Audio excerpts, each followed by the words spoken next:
Hey, we're going to go for a walk today. We're out at Lassiter Falls. So we got two cameras set up.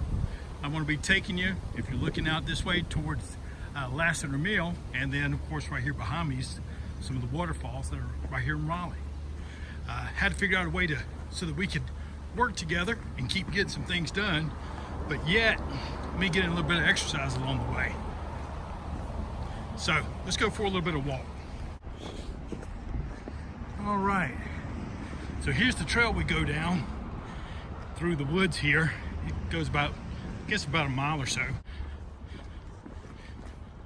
During the last hurricane or two, there were a lot of trees taken out, and you can see they have to come out here and cut them up, get them off the paths. Lots of good old-fashioned bamboo too. It looks so good. Boy, once that stuff starts though, you can't hardly get rid of it. Little creek bed. Great place to come do your meditation when it's quiet. And the creek acts as the background. So nice.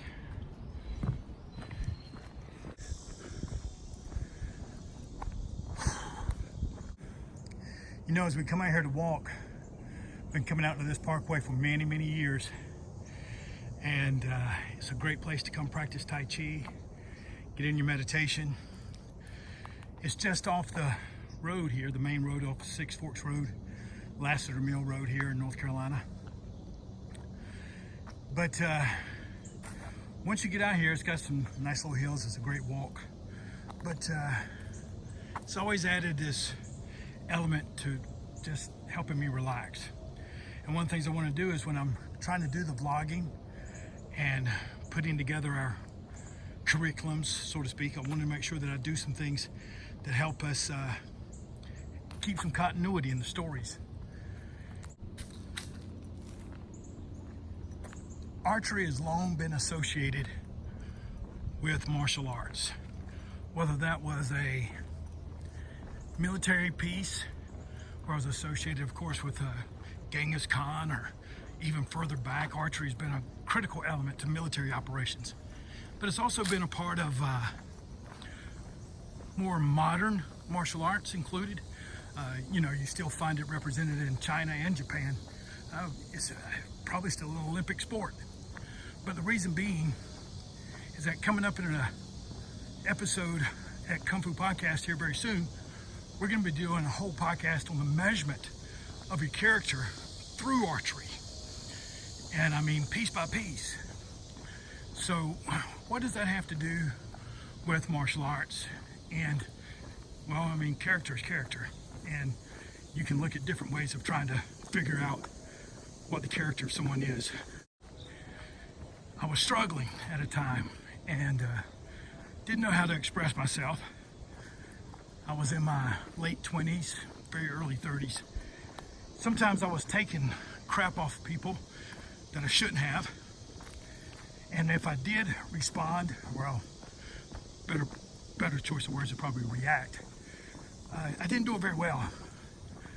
So I had to learn how to measure myself and what I was feeling. You know, was somebody taking a real jab at me? Or was I just being a little hypersensitive about it? You know, sometimes we can't tell what someone's intention is. A few things helped. And one is always pay more attention to what someone does than what they say. If you're not sure, pay attention to what they do, more so than anything else. But when it comes to archery, a lot of times I felt like I was just taking it. And my teacher said, you know, Tim, sometimes instead of standing there complaining about being a target, sometimes it helps just to pull the arrow out and shoot it back at them. Just see what happens. Now, I didn't even know what the techniques were really to do that in a modern kind of way, right? Or even a gentlemanly way. But I knew what he was trying to tell me, that occasionally you need to fire back. And if you don't, then you're just going to keep on taking it. Learning to be an archer means that sometimes you're going to take a position and you're going to do some things that's going to make other people uncomfortable. And that's perfectly fine. You're not here to make everybody comfortable. You're not always here to make yourself comfortable. But you're here to try to do the best you can to what you believe is right. There's a lot of gray in that, I know. Especially you put context and timing in it. But if you know consistently that somebody's taking a hack at you, then it's okay to pull out one of those arrows, load it up, and shoot it back. Trust me, you will get a response. Usually, not one that's going to make everything better, but at least it lets them know that you're not just an empty target out there for them to keep shooting at. And sometimes that's enough to get everything to change. All right, about 20 some minutes in now. As you get down your path, don't be afraid to take a position every now and then, especially if you know it's a good one and the right one.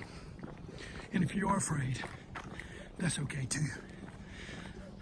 When I was afraid, oftentimes I'd get angry and would go a little too far. And that's part of learning. Expressing yourself.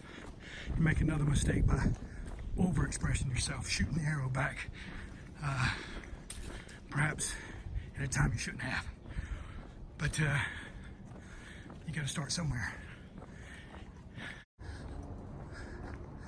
Well, we're almost done. We're going to make it too. Before we go though, we'll walk down here to the waterfall. Okay, it might get a little loud as we come through the woods here to the waterfalls. Whew. It looks like the beach, you know, you can tell why they call it the sand hills.